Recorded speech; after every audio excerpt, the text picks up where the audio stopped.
Soft start की parameterisation से पहले मैं आपको इस एलवी स्विच गियर की एक छोटी सी इंट्रोडक्शन देना चाहूँगा।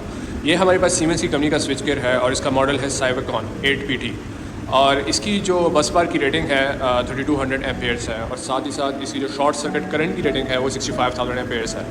और ये जो डिज़ाइन हुआ है अराउंड 415 वॉट्स के लिए डिज़ाइन हुआ है। इसका मैं आपको थोड़ा सा पैनल्स का ओवरव्यू देना चाहूँगा।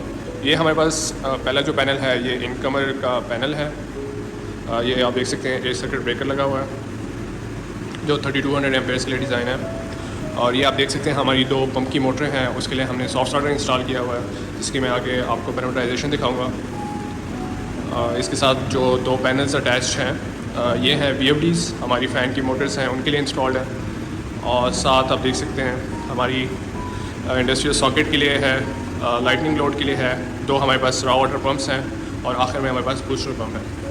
इस पैनल्स पे आप क्लियरली सप्लाई की डायरेक्शन देख सकते हैं। मिमिक डायग्राम बनी हुई है, आप देख सकते हैं जो पूरे पैनल्स की हमें सप्लाई डायरेक्शन बताती है। ये छोटा सा इंट्रो था इन पैनल्स का।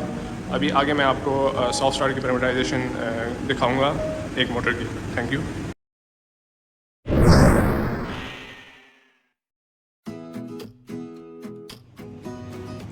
यहाँ पे सबसे पहले इसका ऑपरेशन डिस्प्ले है, तो जिसमें जो है ना ड्यूरिंग ऑपरेशन जो पैरामीटर है आपके डिस्प्ले पर आएंगे रनिंग के दौरान वो ये हैं। इसमें सबसे पहले इसका फेस करंट जो सबसे पहली लाइन में मौजूद है वो परसेंटेज में शो हो रहा है। उसके बाद इसका सेकंड लाइन के ऊपर जो इसका फेस करंट एम्पेयर में आ रहा है। पहला पैरामीटर आपका जो था वो परसेंटेज में एम्पेयर शो कर रहा था। सेकंड पैरामीटर आपका जो एक्चुअल हमारी RMS वैल्यू आ रही है एम्पेयर की वो उसमें शो हो रही है फेस करंट की। और ये हमारे पास वोल्टेज की RMS वैल्यू जो यहाँ पे शो कर रहा है तीसरे पैरामीटर में फेस टू फेस।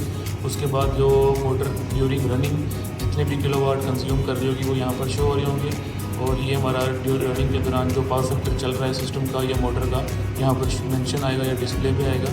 उसके बाद अगर हम अगले मेन्यू में जाएँ तो ये तो हमारा था मैयर्ड वैल्यूज़ जो हमारे ड्यूरिंग ऑपरेशन वैल्यूज़ हमारी मैयर हो रही हैं जो हमें डिस्प्ले पे शो होंगी। उसके बाद आइए चलते हैं इसके पैरामीटराइजेशन के बारे में। तो अगर हम पैरामीटराइजेशन की बात करें जो कि ये एक हमारे पास पंप कनेक्ट है जो कि हमने शुरू में आपको स्लाइड में दिखाया है और इसकी जो हमने आपको नेम प्लेट शुरू में दिखाई गई है उसके मुताबिक उसकी नेम प्लेट के मुताबिक हमने इसके पैरामीटर्स इसके अंदर इंस्टॉल किए हैं। तो चलें आइए हम मोटर पैरामीटर्स के बारे में बात करते हैं। तो एज़ पर नेम प्लेट जो मोटर की नेम प्लेट पे करंट इसका मेंशन है वो हमने इसके अंदर इंटर किया है जो अगर आप वीडियो में देख भी सकते हैं। पहला पैरामीटर जो है वो 558 एम्पेयर जो as per name plate mention है वो हमने इंटर किया। उसके बाद जो मोटर की नेम प्लेट पर इसका सर्विस फैक्टर था 1.15 वो हमने इसके अंदर इंटर किया। उसके बाद जो रेटेड टॉर्क है ये हमने इसके अंदर इंटर किया 2021 न्यूटन मीटर। उसके बाद जो मोटर की नॉमिनल स्पीड थी ऑपरेटिंग स्पीड 1488 रेवोल्यूशंस पर मिनट वो हमने इंटर किया। उसके बाद टाइप ऑफ कनेक्शन हमने ऑटो डिटेक्शन पे लगा दिया क्योंकि ये मोटर वैसे डेल्टा में कनेक्ट है तो ये उसने खुद ही कनेक्शन को डिटेक्ट कर लिया एक दफ़ा। और उसके बाद हम ये सारे मोटर के जो पैरामीटर्स थे इंस्टॉल करने के बाद अगर हम बैक में आएँ और हम उसके स्टार्टिंग मेथड्स पे चलते हैं जो कि सॉफ्टवेयर की असल बेसिक पैरामीटर्स हैं। ये पैरामीटर जो पहले बताए गए हैं वो सिर्फ मोटर्स के पैरामीटर थे और जो अब नेक्स्ट बताने लगे हैं ये हैं मोटर के starting parameters as per software method. तो अगर हम इस में जाएँ और यहाँ पे ओके का बटन दबाने के से हम इस पैरामीटर में इंटर होते हैं तो जो पहला पैरामीटर है वो है स्टार्टिंग मोड का कि हम इसको किस तरह इस मोड में स्टार्ट करना चाहते हैं। तो इसमें हमारे पास हमने जो सिलेक्शन की हुई है हमने आप देख भी सकते हैं कि इसके अंदर हमने voltage RAM plus current limiting को सिलेक्ट किया गया है कि हमारा वोल्टेज रैम हो और हमारा प्लस साथ करंट भी लिमिट करे। अगर आप इसको चेंज करना चाहें तो आप ओके का बटन दबा के इसको चेंज भी कर सकते हैं, ठीक है जी। और उसके बाद अगर हम सेकंड पैरामीटर पे आएँ तो ये है स्टार्टिंग वोल्टेज, ये 20% है। इसका मतलब ये होता है कि जो मोटर जो हमारी स्टार्ट होगी जैसे उसको रनिंग की कमांड मिलेगी तो उसमें ये अपने नॉमिनल वोल्टेज के 20% से अपना स्टार्टअप लेगी। इसको आप अपने एज़ पर जो वोल्टेज सोर्स या वोल्टेज बैकअप के हिसाब से चेंज भी कर सकते हैं। अगर आपका पावर सोर्स स्ट्रॉन्ग है तो आप इसको 30-40% पे भी लेके जा सकते हैं अगर आपके सिस्टम में इतनी जो है पावर जट्स जो हैं वो ऑब्जर्व करने की एबिलिटी है तो। उसके बाद अगर आप तीसरे पैरामीटर पे आएँ जो कि करंट लिमिटिंग वैल्यूज़ हैं ये है 400% ऑफ द नॉमिनल करंट। मतलब जो स्टार्टिंग करंट जाएगा हमारा उसको लिमिट करना है तो वो कितने परसेंटेज तक जाके हमने इसको लिमिट करना है। तो इसमें हमारी चूँकि आपको मैंने पीछे प्रीवियस पैरामीटर में बताया था कि मोटर की जो नॉमिनल करंट है वो 558 एम्पेयर है तो उसके मुताबिक अगर हम इसको 400% बनाएं तो ये 720 बनता है, मतलब 1720। तो हमारा जो स्टार्टिंग करंट है वो 1690 एम्पेयर तक जाता है, तो इसलिए हमने इसकी वैल्यू यहाँ पे 400% रखी है। अगर आप इससे कम रखेंगे तो हमारा जो सॉफ्टवेयर है वो उसको ट्रिप करवा देगा। उसके बाद ये जो रैप अप टाइम है, रैप अप टाइम हमने रखा है 20 सेकंड, मतलब कि आपका जो ये वोल्टेज का जो पैरामीटर था 20%, जहाँ से वो स्टार्टअप ले रहा था वोल्टेज अपने नॉमिनल वोल्टेज का, यहाँ पर जो रैप अप टाइम है ये 20 सेकंड के अंदर अपने इस वोल्टेज को 20% से 100% पे लेके जाएगा। मतलब कि अपने मोटर की जो स्पीड है वो 0 RPM से 1480 RPM जो है वो 20 सेकंड के अंदर रैप अप करवाएगा। उसके बाद आपका मैक्सिमम स्टार्टिंग टाइम जो है वो 40 सेकंड है। मतलब आपका ये इस पैरामीटर का मतलब ये है 40 सेकंड कि आपकी मोटर ने 20% से स्टार्टअप लिया अपने वोल्टेज का, और 20 सेकंड के अंदर उसने अपनी 100% वैल्यू पे जाना, RPM पे जाना है।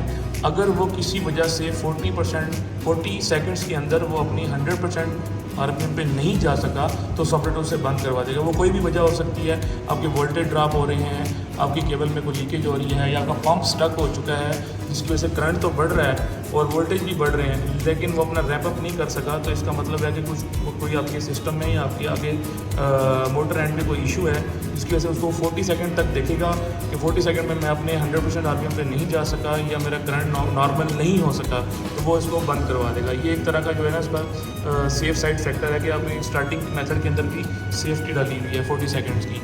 ठीक हो गया। उसके बाद आपके अगर हम नेक्स्ट आएँ तो ये हमारे पास स्टॉप मोड सेटिंग है, इसको अगर हम एंटर करें तो स्टॉप टू है कि इसमें स्टॉपिंग मोड जो है वो पंप है, पंप स्टॉपिंग मोड। तो अगर हम इसमें चेंज करना चाहें तो हम इसको चेंज भी कर सकते हैं। तो हमने इसके अंदर पंप स्टॉपिंग मोड सेलेक्ट किया हुआ है, और जो स्टॉपिंग टाइम है वो 20 सेकेंड है। मतलब इसको एक नॉर्मल या नॉर्म्स में समझाना हो तो ये है कि ये स्टेप रैंप डाउन, जैसे हमारा VFD में होता है, ऐसे ही सॉफ्टवेयर के अंदर भी स्टेप रैंप डाउन टाइम है कि जब हम इस मोटर को ऑफ की कमांड मिलेगी तो मोटर ये हमारी 20 सेकंड्स में वापस अपने फुल RPM से 0 RPM पे आएगी। उसके बाद हमारे पास इसके अंदर जो है वो एक और पैरामीटर है जो कि मोटर प्रोटेक्शन के नाम से है। तो मोटर प्रोटेक्शन ये है कि इसमें इलेक्ट्रॉनिक्स मोटर ओवरलोड प्रोटेक्शन की एक स्लाइड चल रही है जो आपके सामने वीडियो में भी चल रही है। अगर हम इसको इंटर करें तो ये ट्रिप क्लास 10E को फॉलो करता है। मतलब कि इसमें अगर आपका जो नॉमिनल करंट का अगर 6 टाइम अगर करंट उसमें इंक्रीज़ करे तो ये 10 सेकंड्स के अंदर उसको ट्रिप करवा देगी। ये बेसिकली एक तरह का उसके अंदर टाइम फैक्टर लिमिट है ओवरलोड के अंदर, कि अगर वो अपने नॉमिनल करंट से ओवरलोड करंट पे जाता है एज़ पर जो आपका फैक्टर है 1.15 वाला जो आपको मैंने शुरू में मोटर्स के पैरामीटर में बताया था, अगर उसके मुताबिक मोटर अपना करंट ज़्यादा ड्रॉप करती है तो उसमें ये क्लास 10E की कर्व को फॉलो करेगा। क्लास 10E की कर्व एक स्पेशल अलग से टॉपिक है, उसको भी हम बाद में डिस्कस करेंगे। अभी आपको समझाने में ये है कि इसको हम 10 सेकंड्स को रेफरेंस ले सकते हैं कि 10 सेकंड तक इसको बियर करेगा अपने ओवरलोड करंट को, उसके बाद इसको ट्रिप करवा देगा। उसके बाद वार्निंग्स की कुछ लिमिट्स हैं जिसमें आपके पास जो है ना ये 10 सेकंड्स तक उसकी ट्रिपिंग की वार्निंग्स देता रहेगा और उसके बाद इसको ट्रिप करवा देगा। तो उसके बाद इसमें रिकवरी टाइम का एक पैरामीटर है। रिकवरी टाइम का पैरामीटर 300 सेकंड्स पे हमने सेट किया हुआ है। अगर मोटर सॉफ्टवेयर की किसी फॉल्ट पे ट्रिप हो जाती है, मतलब ओवरलोड पे, ओवर करंट पे, ग्राउंड फॉल्ट पे या किसी भी लॉक रूटर की वजह से ट्रिप करती है, सॉफ्टवेयर पे ट्रिप हो जाता है, तो हम सॉफ्टवेयर को 300 सेकंड से पहले रीसेट नहीं कर सकते। ये इसका एक रिकवरी टाइम का पैरामीटर है। उसके बाद अगर हम बात करें टेम्परेचर सेंसर्स की, तो हमारी मोटर के अंदर जो अगर सेंसर्स है जैसे हमने इसमें डीएक्टिवेट किया हुआ है, अगर हम इसमें थर्मिस्टर की केबल कनेक्ट करते हैं, अगर थर्मिस्टर की ऑप्शन मोटर में मौजूद है तो हम थर्मिस्टर की केबल कनेक्ट कर दें, तो यहाँ पर हम इसको एक्टिवेट करेंगे और उसके बाद इसकी NPN या PNP टाइप इसको जो है या PTC या NTC टाइप इसको डिस्क्राइब करेंगे। अगर हमारा थर्मिस्टर PTC टाइप है तो भी हम इसको डिस्क्राइब करके बताएंगे, और उसके बाद जो है ना अगर NTC तो भी हम इसको डिस्क्राइब करके बताएंगे कि अगर हम इसको एक्टिवेट करते हैं तो फिर हम इसको इसमें PTC टाइप ए थर्मोलॉक क्लिक दूसरा डीएक्टिवेट, हमें इसको डिस्क्राइब करना पड़ेगा कि हमने किस टाइप का थर्मिस्टर इसके अंदर लगाया है।